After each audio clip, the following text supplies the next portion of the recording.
The vast emptiness of space stretched out before the Relentless, a human warship that had seen better days. Its hull was scarred from asteroid impacts and minor skirmishes, giving it the appearance of a battle-hardened veteran rather than the sleek vessels depicted in old Earth entertainment. Commander Jack stood on the bridge, his weathered face illuminated by the glow of control panels. He was not a particularly tall man, but his presence commanded respect from the crew that had served under him for the past 5 years. "Sir, we're picking up an unusual signal at coordinates 227 Mark 43, reported Tom, the sensor officer. His fingers danced across the screen as he tried to clarify the reading. Jack straightened his uniform and walked over to Tom's station. "Unknown origin?" "Yes, sir. Nothing like this in our database." "It's big. Really big." The commander nodded, slowly, stroking his short beard. "Alert status yellow. I want all systems ready, but no weapons hot. We're explorers first, remember that."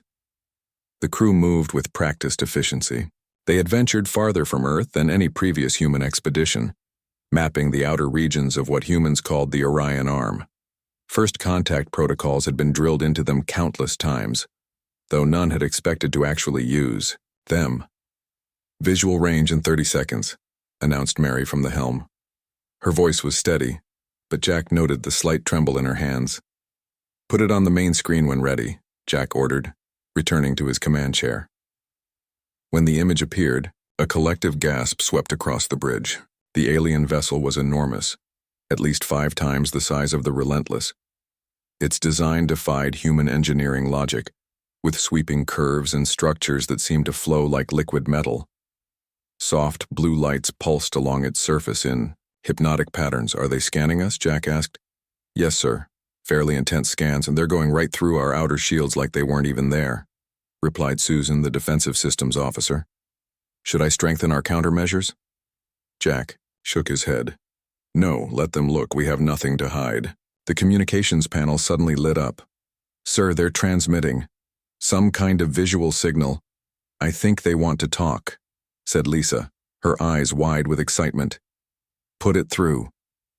The main screen flickered, and the image of the alien ship was replaced by a creature that made several crew members step back involuntarily. The alien had 4 eyes arranged in a diamond pattern on a slender, elongated head. Its skin was pale green with iridescent patterns that shifted as it moved. Behind it stood several similar beings, though their coloration varied slightly. "I am Lord Krill of the Vex Confederation," the alien announced in surprisingly good English. "Your primitive communication devices were simple to decode. Who speaks for your vessel?" Jack stepped forward. "I am Commander Jack Wilson of the Earthship Relentless. We come in peace, seeking knowledge and friendship."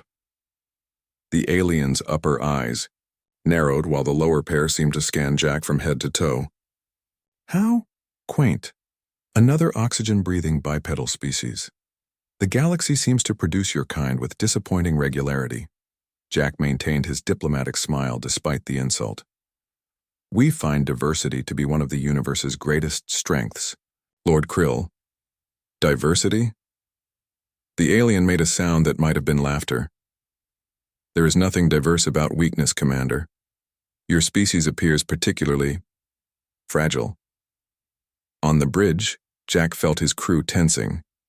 He gave them a subtle hand signal to stay calm. "Appearances can be deceiving," Jack replied evenly. "We would welcome the opportunity to learn about the Vex Confederation and share information about humanity." Lord Krill's head tilted slightly. "Your vessel is interesting. Crude, but interesting. Our scans indicate unusual environmental conditions aboard your ship. Quite harsh, actually. Is this compensation for your biological limitations?" Jack exchanged a quick glance with his science officer, who looked equally confused. The Relentless was running on standard life support settings. Comfortable, by human standards. "Our ship is maintained at conditions suitable for human life," Jack explained carefully. "Suitable?" Lord Krill seemed genuinely surprised.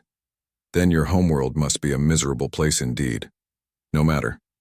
The Vex Confederation is always in need of resource-rich planets and labor species." The implication was clear, and Jack felt a Chill run down his spine. I believe there's been a misunderstanding. We're not here to offer our services or our world. We're explorers and diplomats. How amusing, Lord Krill said, his tone dismissive. Your species clearly doesn't understand its place in the galactic hierarchy. Perhaps a demonstration is in order. The screen split to show the alien vessel's exterior again. A small section of its hull began to glow with intense energy. Sir, Susan called out urgently. They're charging some kind of weapon system. Jack remained outwardly calm. Lord Krill, there's no need for hostilities. This is merely an educational moment, Commander, the alien interrupted. A small taste of Vex power. The target will be an uninhabited moon in your vicinity. Watch and learn. A beam of purple energy lanced out from the Vex ship, striking a small moon orbiting a nearby gas giant. The surface of the moon bubbled and melted under the intense heat, leaving a crater visible even from their distance. Impressive technology, Jack acknowledged, carefully keeping any trace of fear from his voice. But I must remind you that humanity seeks peaceful relations. Peace is for equals, Commander. The Vex Confederation requires two things from your species: submission and resources. You may choose the order in which you provide them. Jack took a deep breath. I'm afraid I can't agree to those terms, Lord Krill. Perhaps we should continue this discussion after both sides have had time to consider a mutually beneficial relationship. The alien's four eyes blinked in sequence. You misunderstand, human. This wasn't a negotiation. He turned to one of his subordinates. Prepare a boarding party. I wish to inspect this vessel personally. Before Jack could protest, the transmission ended. Battle stations, Jack ordered quietly. But no aggressive moves. Defensive posture only. Sir, Tom called out. They're sending a small craft toward us. 6 life forms aboard. Jack nodded. Let them come. Security teams to Docking Bay 3, non-lethal measures only. I want to show our visitors some human hospitality. As the crew rushed to prepare, Jack looked out at the massive alien vessel. The Vex clearly thought humans were weak, primitive, creatures not worth respecting. They had based this assumption on scans and a brief conversation. Soon they would meet humans face to face. Soon they would step aboard a human vessel. And soon, Jack suspected, they would learn their first lesson about humanity. The security team assembled in Docking Bay 3 stood at attention, their non-lethal weapons holstered but ready. Lieutenant Ben, a stocky man with close-cropped hair, paced in front of his squad while they waited for the alien shuttle to dock. Remember, Ben instructed his team, these visitors have already shown they don't think much of us, but the commander wants this peaceful if possible. No heroics unless absolutely necessary. The intercom crackled to life with Commander Jack's voice. Lieutenant, the Vex shuttle is on final approach. Their technology seems to be compatible with our docking systems. Stand by. Copy that, sir, Ben replied, then turned to Mike, the ship's chief engineer who had joined them. Any specific technical concerns I should know about? Mike shrugged. Their ship makes ours look like a child's toy, but that doesn't mean they'll understand our systems. Just keep them away from critical areas. A low rumble vibrated through the deck plates as the alien shuttle made contact with the Relentless. The airlock cycled, pressure equalized, and the inner doors slowly slid open. The first alien that stepped through was unmistakably Lord Krill. In person, he was taller than he had appeared on screen, nearly 7 feet of slender, graceful limbs. Behind him followed 5 others of his kind, each wearing what appeared to be environmental suits with transparent helmets. What happened next surprised everyone. As soon as the aliens fully entered the docking bay, they visibly struggled. Lordy, Krill's slender frame seemed to bend under an invisible weight, his movements becoming labored. The others fared no better, their steps faltering. What trickery is this? Lord Krill demanded, his voice strained. Ben glanced at Mike, confused. Sir, we haven't done anything. Lord Krill's 4 eyes blinked rapidly as he struggled to stand, upright. You've increased the gravitational field. A primitive, but effective defense. Mike stepped forward. There's no gravitational manipulation in this section, sir. The Relentless maintains Earth standard gravity throughout, approximately 1 g. Impossible, hissed one of the other aliens. This is at least triple our homeworld's gravity. Realization dawned on Ben's face. He looked at the struggling aliens, with new understanding. Their homeworld must have significantly lower gravity than Earth. What humans considered normal was, to them, crushingly heavy. Lord Krill raised a device that resembled a small tablet. Your atmosphere, it's dense and corrosive. Standard Earth atmosphere, Mike explained, now fascinated. 78% nitrogen, 21% oxygen, trace gases. Nothing corrosive about it. Oxygen at this concentration is toxic to many species, gasped Lord Krill. He motioned to his companions. Remain in your environmental suits. Commander Jack's voice came through the intercom again. Lieutenant, is everything all right down there? Yes, sir, Ben replied, though our guests seem to be having some adjustment issues to our ship's standard environment. I'll be right down, Jack responded. While they waited, Lord Krill and his party adjusted somewhat to the gravity, though their movements remained slow and deliberate. They scanned the docking bay with their devices, exchanging concerned glances. The temperature, one of them noted. It's extremely elevated. Ben checked the nearest environmental control panel. 21 degrees Celsius, standard comfort setting. Your species considers this comfortable? Lord Krill asked incredulously. This would be considered dangerously hot on our homeworld. Before Ben could respond, Commander Jack entered the docking bay. He walked confidently toward the aliens, extending his hand in the universal gesture of greeting that the diplomatic corps had suggested. Lord Krill, welcome aboard the Relentless, Jack said warmly. The alien didn't take Jack's hand, either not understanding the gesture or choosing to ignore it. Your hospitality leaves much to be desired, Commander. These conditions are barely tolerable. Jack lowered his hand. I apologize if you're uncomfortable. We had no information about your environmental preferences. We can adjust this section's settings if you'd like. No, Lord Krill said sharply. I wish to see how your crew operates in these conditions. It will be informative. Jack nodded. As you wish. Would you like a tour of non-restricted areas? Lord Krill agreed, and the strange procession began moving through the ship. The aliens moved awkwardly, clearly struggling with each step. Jack maintained a slower pace out of courtesy, though he made no comment about their difficulty. In the mess hall, they found several off-duty crew members eating lunch. The aliens watched in what appeared to be horror as the humans drank water that was to the Vex nearly boiling hot. Your crew consumes heated liquid? Lord Krill asked. Coffee, Jack explained. A mild stimulant. Would you care to try some? Certainly not, Lord Krill replied, his voice carrying a note of disgust. As they continued through the ship, passing the gymnasium where crew members were lifting weights, the aliens stopped to observe. A female crew member was bench pressing, what the Vex clearly considered an enormous amount of weight. Your females are also warriors? One of the alien party asked.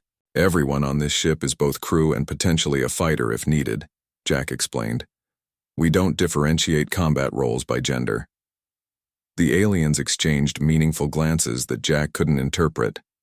When they reached engineering, Mike proudly showed them the ship's power systems. Our fusion reactor is fairly standard for our mid-range vessels, he explained. Mid-range? Lord Krill questioned. This is not your most advanced ship? Mike laughed. The Relentless is nearly 15 years old. She's reliable but hardly cutting edge. And these systems, Lord Krill gestured to a section of heavily shielded equipment. Why are they protected? Radiation shielding, Mike explained. Humans can tolerate some radiation, but those levels would be lethal even to us. Lord Krill's four eyes widened slightly. You mean to say the rest of this room has radiation levels you consider safe? Within human tolerance, yes, Mike confirmed. We're actually running on minimal safety protocols right now. During combat operations, these levels would be considered acceptable for short-term exposure. The aliens stepped back involuntarily, checking their environmental suits' readings. As the tour concluded and they returned to the docking bay, Lord Krill seemed deep in thought. "Commander," he finally said, "your species is unusual. You live in conditions that would kill most intelligent races within hours." Jack shrugged. "Every species adapts to its homeworld. Earth shaped us just as your world shaped you." "Indeed," Lord Krill replied. "We had assumed your environmental systems were compensation for your physical weakness. It appears we may have miscalculated." "Easy mistake to make," Jack said diplomatically. "We'd still welcome peaceful exchange of knowledge and cooperation." Lord Krill stared at Jack for a long moment. "We must report to our leadership. We will contact you again." As the aliens boarded their shuttle, moving with clear relief as they entered their own gravity and atmospheric conditions, Mike leaned toward Jack. "They think we're monsters, don't they?" he whispered. Jack nodded slightly. "They think we live in hell and call it home. That's going to change their calculations significantly." The shuttle detached and returned to the massive Vex vessel. On the bridge, Jack watched the main screen as Lord Krill reported to his superiors. "They're going to come back," Jack said quietly to his officers. "And I don't think they're going to underestimate us again." The bridge of the Relentless remained at alert status as the massive Vex vessel maintained its position 5,000 kilometers away. 12 hours had passed since Lord Krill's inspection tour, and the tension aboard the human ship was palpable. "Anything?" Commander Jack asked, glancing at Lisa at the communication station.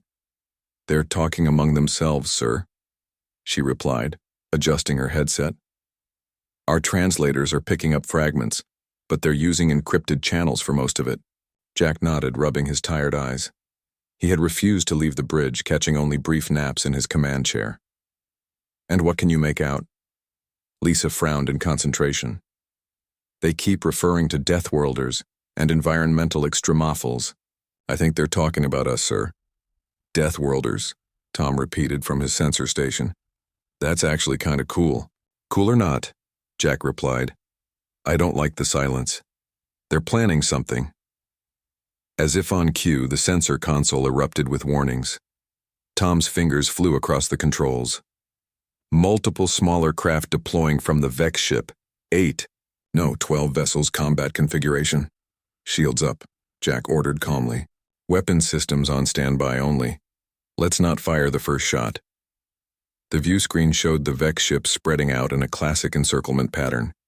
Each was about a quarter the size of the Relentless, but together they presented a formidable force. "Sir," Lisa called out. "Incoming transmission." The screen flickered to show Lord Krill, now seated in what appeared to be a command center. "Commander Jack," he said, his voice carrying a new note of caution. "Our leadership has reviewed my report of your vessel." "And?" Jack prompted when the alien paused. "Your species presents unique challenges. Before further diplomatic relations can be established, we must understand your true capabilities." Jack's expression hardened. "What exactly does that mean, Lord Krill?" "A simple test.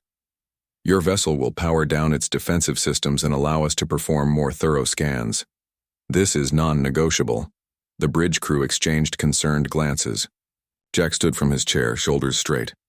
"That's not happening, Lord Krill. Power down your weapons and recall your vessels. Then we can talk." The alien's 4 eyes narrowed. "Your species evolved on a planet that should not support intelligent life. You breathe corrosive gas, tolerate radiation, and function in crushing gravity. We cannot allow an unknown variable, like humanity, to roam freely through space." Jack's voice remained level.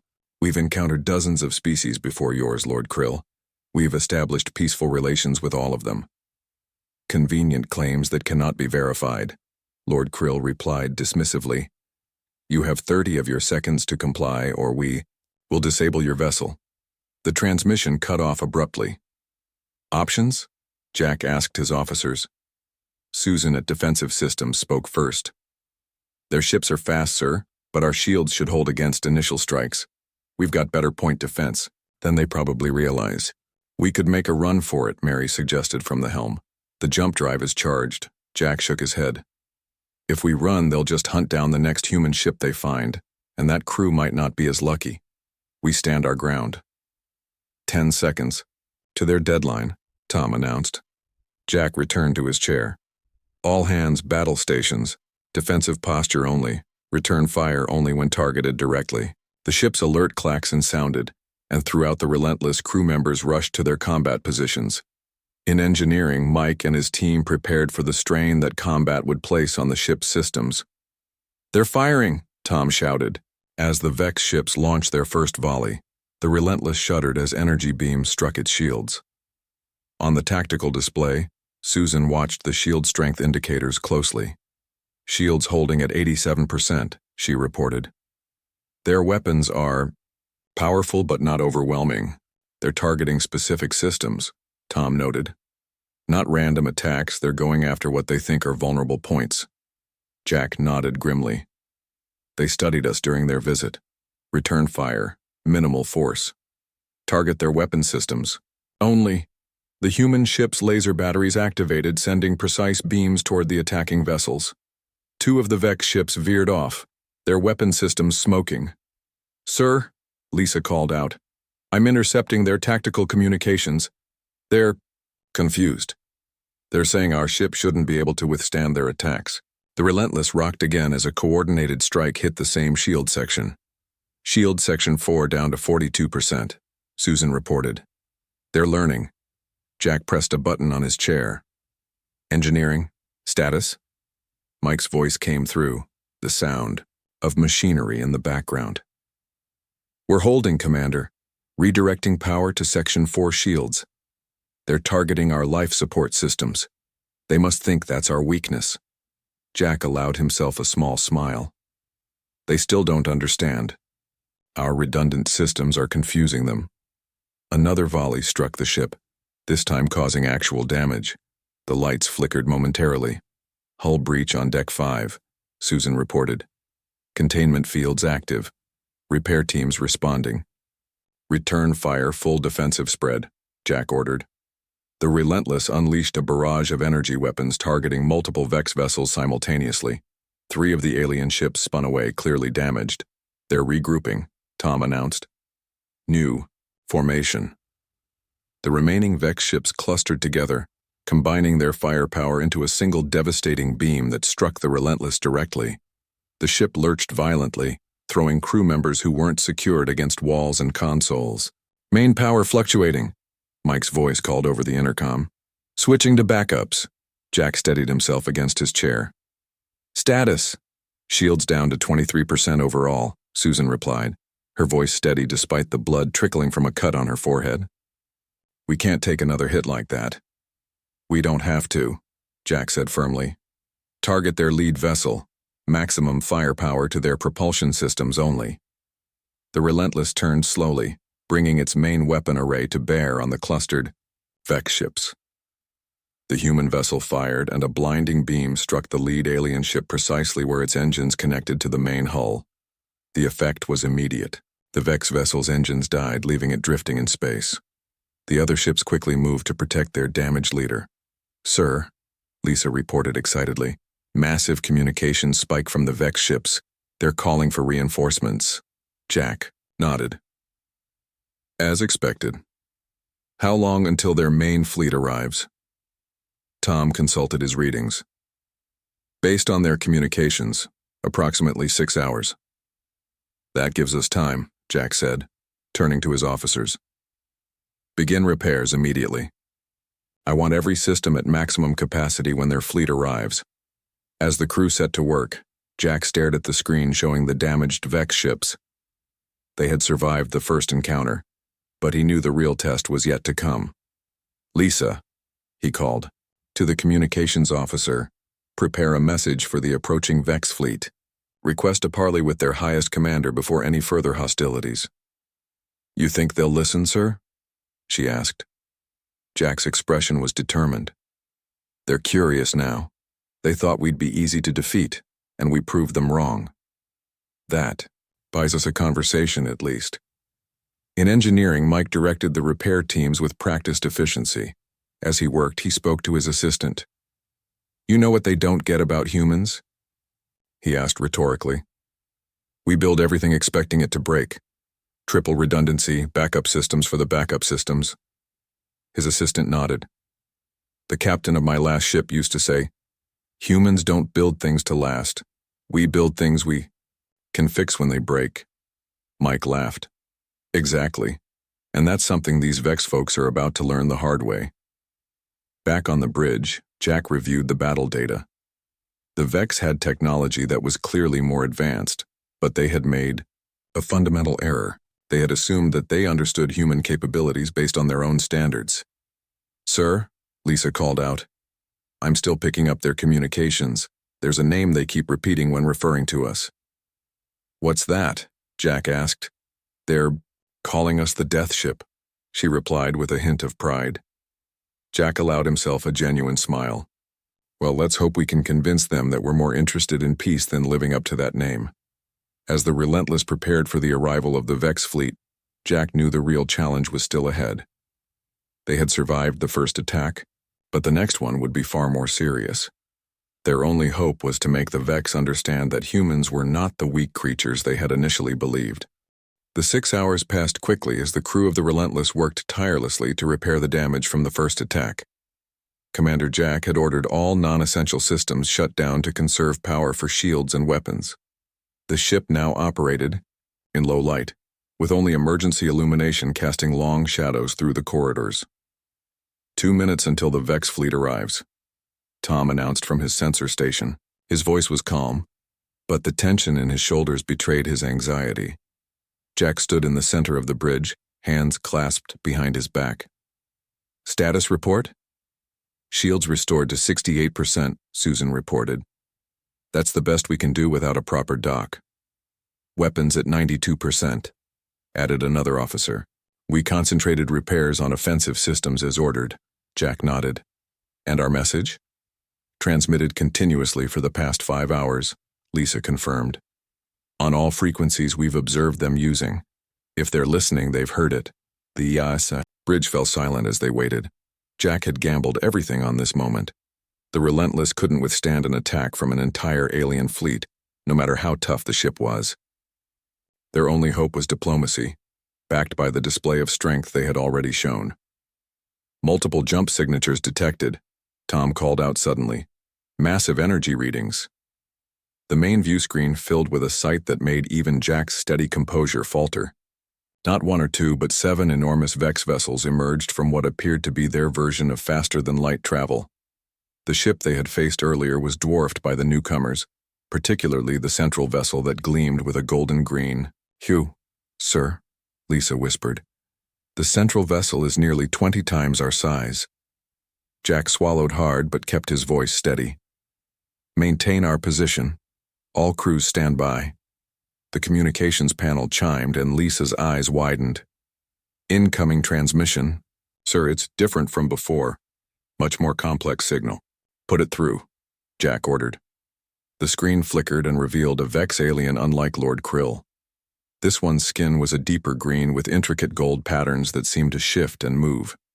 Instead of 4 eyes, it had 6, arranged in 2 vertical rows. "I am High Commander Drax of the Vex Confederation Central Authority," the alien announced. Its voice was deeper, resonating with harmonic undertones that the translation software struggled to render correctly. "You have damaged our scout vessels and demanded communication with me directly. Bold actions from a species we have only just encountered." Jack stepped forward. "High Commander, I am Commander Jack Wilson of the Earthship Relentless. We defended ourselves against unprovoked attack after attempting peaceful contact." The alien's 6 eyes blinked in sequence. Lord Krill's report was concerning. "He claims your vessel is operated by beings who thrive in conditions that should be lethal. Different evolutionary paths lead to different adaptations," Jack replied. "We meant no deception." High Commander Drax was silent for a moment. "I wish to see this for myself. I propose a direct meeting, neutral territory. Each side may bring 3 representatives." Jack glanced at his officers who gave subtle nods of agreement. We accept. Where do you suggest? There is a small moon orbiting the fifth planet of this system.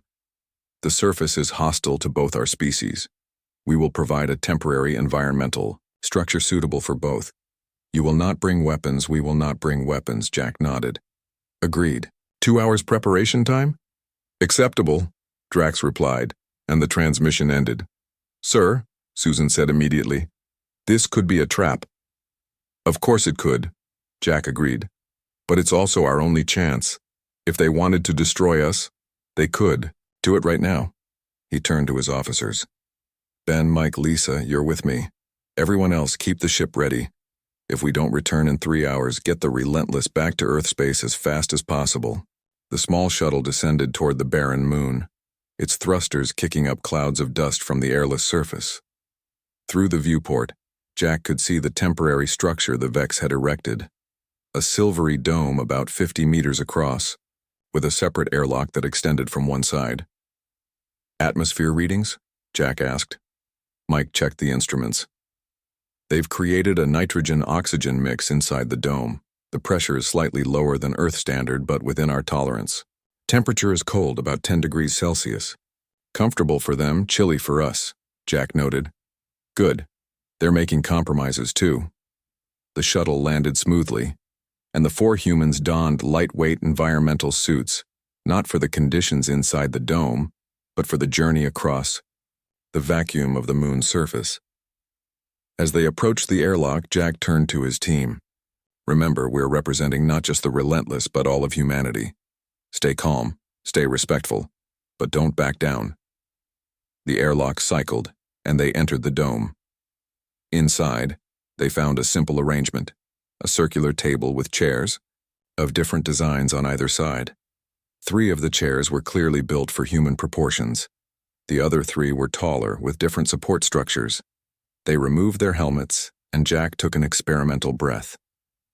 The air was thin and cold, but breathable.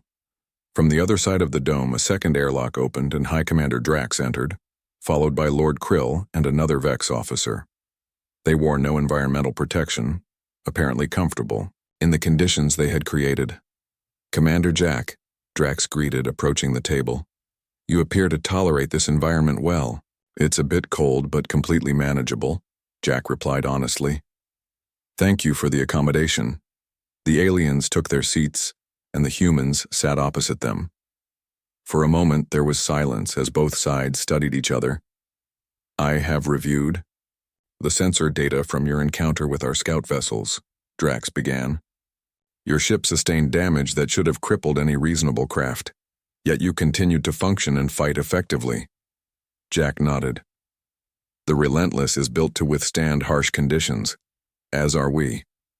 So I have been told, Drax replied, his 6 eyes focusing intently on Jack.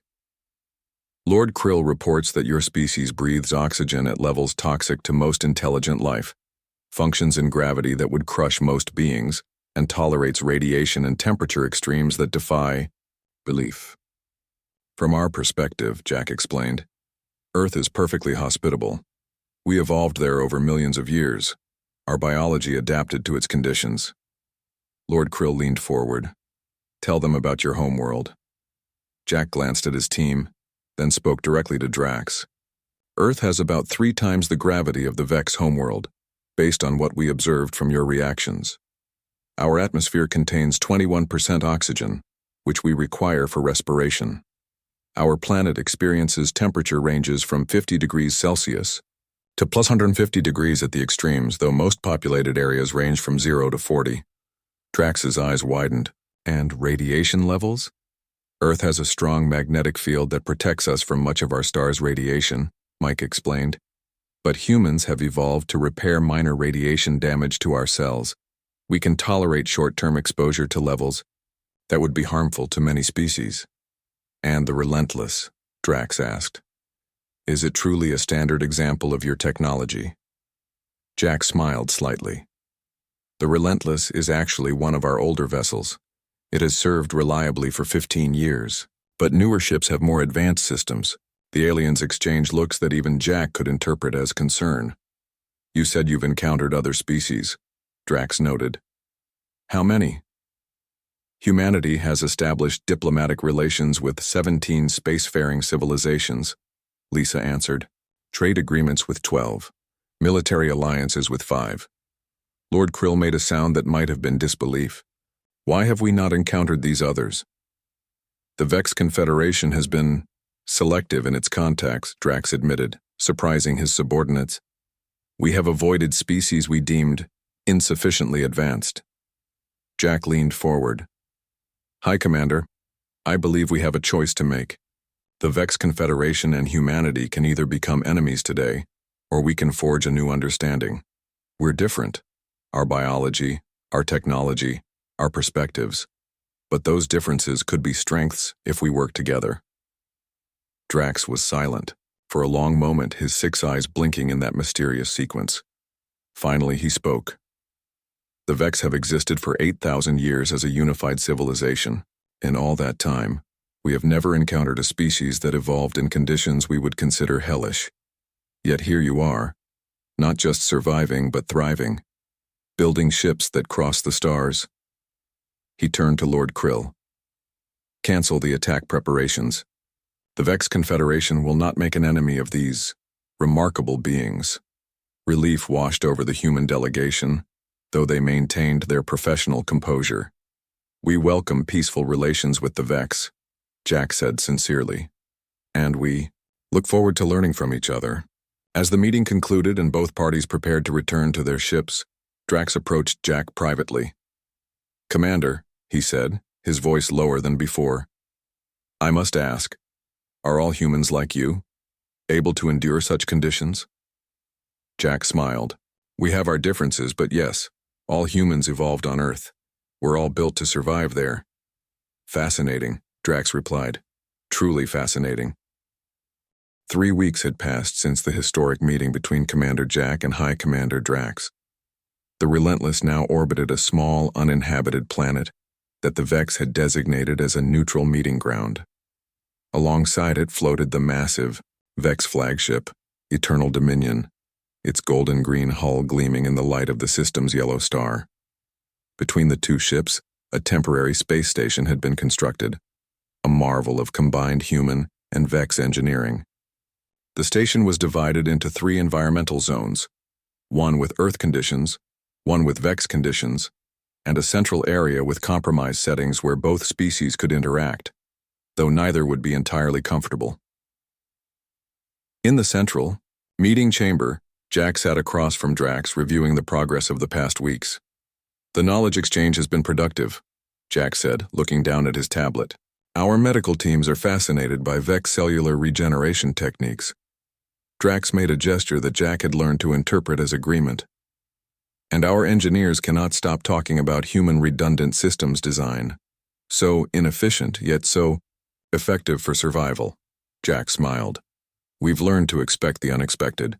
The door slid open and Mike entered alongside a Vex engineer. Both were wearing environmental adjustment suits that allowed them to work in each other's natural conditions. Commander, Mike said excitedly, you need to see this. We've figured out how to integrate the Vex energy distribution system with our power grid. Efficiency is up 42%. The Vex engineer, whose name sounded like a series of clicks but whom the humans had nicknamed Spark, added, the human approach to backup systems has solved our cascade failure problem. Most impressive. Jack and Drax exchanged pleased glances. What had begun as a tense standoff was rapidly evolving into a genuine partnership. High Commander, Jack said, I've received a message from Earth. Our council has approved a formal diplomatic exchange. They're sending an ambassador. Drax's 6 eyes blinked in their complex pattern. The Confederation Council has reached the same decision. This is unprecedented. We have never established formal diplomatic ties so quickly. Jack nodded. Necessity can be a powerful motivator for cooperation. Indeed, Drax agreed. Though, I must admit Lord Krill's initial assessment of your species as weak seems laughable now. Speaking of Lord Krill, the 4-eyed alien had undergone perhaps the most dramatic change in attitude. Having initially dismissed humans as fragile creatures, he had become intensely curious about them.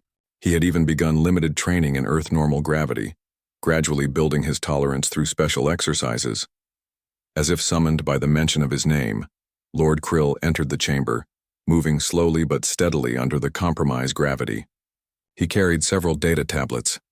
"Hi, Commander, Commander Jack," he greeted them formally. "I have completed my initial survey of human historical records." "And?" Drax prompted. "Fascinating," Lord Krill said, placing the tablets on the table. "Humans have fought each other almost continuously throughout their history. They have survived plagues, nuclear weapons, climate shifts, asteroid impacts. Their resilience is extraordinary." Jack shrugged. "We're stubborn." "More than stubborn," Lord Krill insisted. "Your ancient explorers crossed vast oceans in wooden vessels. Your early space pioneers accepted fatal risks to reach your moon. Your people have survived in deserts, Arctic regions, mountains, and deep underwater." He paused. "By Vex standards, your entire planet is a death zone, yet you call it home." Drax leaned forward. "This is why understanding humans is vital to the Confederation. They see opportunity where we see danger." In another section of the station, Lisa was working with a team of Vex communication specialists. They had made a breakthrough in translating the complex harmonics of the Vex language, which contained emotional and contextual layers that standard translation software missed. "Look at this pattern," Lisa explained to her Vex counterpart.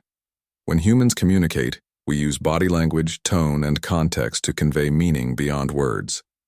The Vex specialist, who had chosen the name Echo for human interaction, responded, "Similar to our harmonic layers, though less structured. Your communication is adaptable." "Messy, you mean?" Lisa said with a laugh.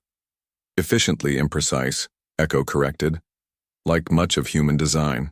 In the Earth normal section of the station, several Vex scientists were observing a demonstration by Ben. They wore heavy exoskeletons to help them function in the high gravity. "This is a standard fitness routine for our security teams," Ben explained as he performed a series of push-ups. "Nothing special." The Vex scientists recorded every movement, amazed at the casual strength displayed. To them, each push-up was like lifting an enormous weight. "And you do this and for pleasure?" one asked incredulously. Ben grinned. "Some days. Other days we do much more." The scientists exchanged glances that conveyed both respect and alarm.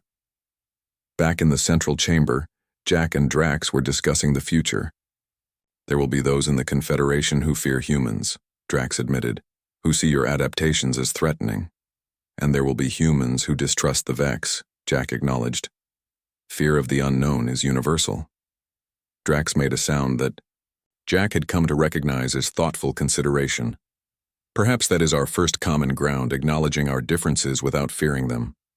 "A good place to start," Jack agreed. The meeting was interrupted by an alert from the Relentless. Susan's face appeared on a communication screen. "Commander, we're detecting a ship entering the system. Non-Vex, non-human design." Jack and Drax both stood. "Identification?" Jack asked. "The signature matches the Arcadian Collective," Susan reported. "A trading alliance we encountered last year." Drax turned to Jack. "You know these beings?" Jack nodded. "Peaceful traders, primarily.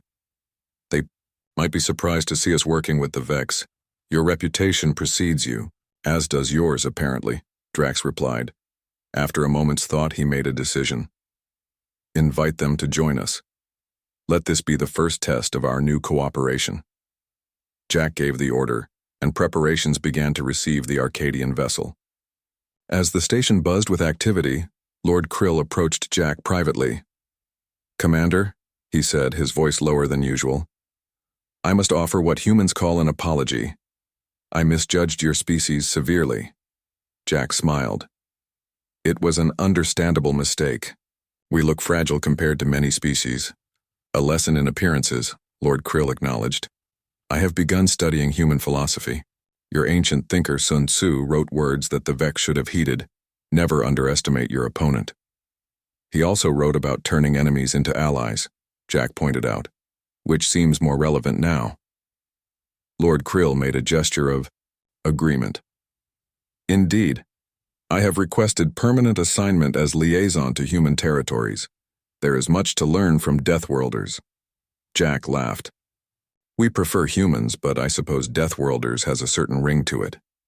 As the Arcadian ship approached, Jack watched the Vex and human crews working seamlessly together. What had begun as a near disaster, a misunderstanding based on different evolutionary paths, had become an opportunity for both species. On the main view screen, the sleek Arcadian vessel came into view. Jack could only imagine their surprise at finding humans and the notoriously isolationist Vex working together. Open a channel, Jack ordered. Let's welcome them to the beginning of something new. Drax stood beside him, an imposing figure that now represented an ally rather than a threat. The galaxy will not be the same after this day, the High Commander observed. Jack nodded. That's what happens when you bring together two species from worlds that couldn't be more different. And yet, Drax added, perhaps we are not so different in the ways that truly matter. As the communication channel opened and the face of an Arcadian captain appeared on screen, Jack and Drax stepped forward together, representatives of worlds apart, united by understanding that had been born from conflict and nurtured by curiosity. The Relentless, once dismissed as a primitive vessel operated by weak beings, now floated proudly alongside the might of the Vex Confederation. It stood as a symbol of human ingenuity and adaptability, qualities that had transformed potential enemies into valuable allies. And across the stars, as word spread of the unexpected alliance, other species began to look at humanity with new eyes, not as fragile newcomers to the galactic stage, but as the remarkable survivors of a world that should have killed them long ago.